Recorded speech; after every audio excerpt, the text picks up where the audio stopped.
กระทรวงสาธารณสุขร่วมกับครูร่วมพัฒนาได้เฉลิมฉลองวันโภชนาการแห่งชาติและอาทิตย์สากลส่งเสริมการเลี้ยงลูกด้วยนมแม่ประจำปี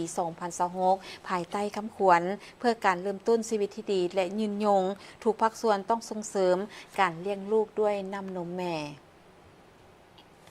พิธีเฉลิมฉลองวันโภชนาการแห่งชาติและอาทิตย์สากลส่งเสริมการเลี้ยงลูกด้วยน้ำนมแม่ประจำปี 2026 จัดขึ้นในวันที่ 4 สิงหา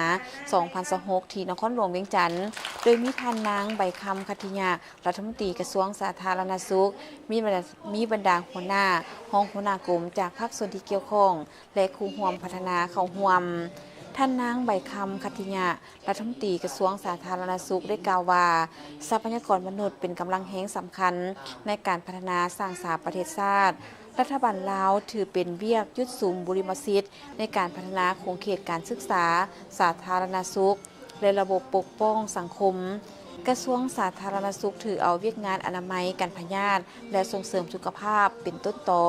สนองการบริการเป็นปัวอย่างทั่วถึงมีคุณภาพเสมอภาพและยุติธรรมเป็นสำคัญฉะนั้น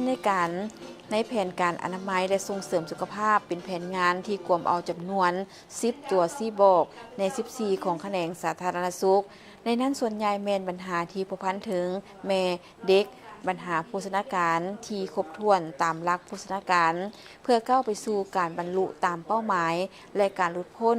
ออกจากสถานภาพด้อยพัฒนาอย่างโรงเรียนและยืนยงฉะนั้น2ปัญหาโภชนาการและน้ำนมแม่ล้วนแล้วแต่เป็น2ปัญหาที่บ่สามารถตัดแยกออกจากกันได้แม่อยากมีน้ำนมที่ดีมีคุณภาพดีต้องได้รับสารอาหารที่เพียงพอดีปลอดภัยและมีคุณภาพเพื่อสนองให้แก่การเจริญเติบโตทั้งทางกายมันสมองสติปัญญาและสร้างภูมิคุ้มกันที่ดีและยืนยงให้แก่เด็กน้อยลูกแรกเกิดได้รับน้ำนมแม่เหมือนได้รับวัคซีนและสารอาหารที่สมบูรณ์แบบจากธรรมชาติเฮ็ดให้เด็กมีภูมิคุ้มกันและกลายเป็นผู้ใหญ่ที่มีคุณภาพดีในอนาคตแม่ก็จะได้รับการฟื้นตัวอย่างมีความสมดุลและไวหลังเกิดลูกทั้งเป็นการสร้างความผูกพันแม่ลูกเป็นผลดีต่อเศรษฐกิจสิ่งแวดล้อมของครอบครัวชุมชนและสังคม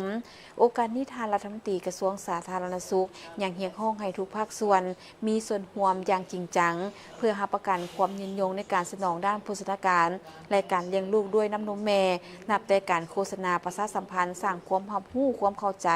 มีความตื่นตัวสมัครใจ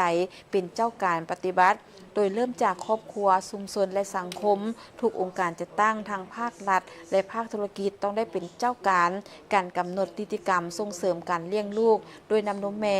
สร้างสภาพแวดล้อมที่เอื้ออำนวยให้แม่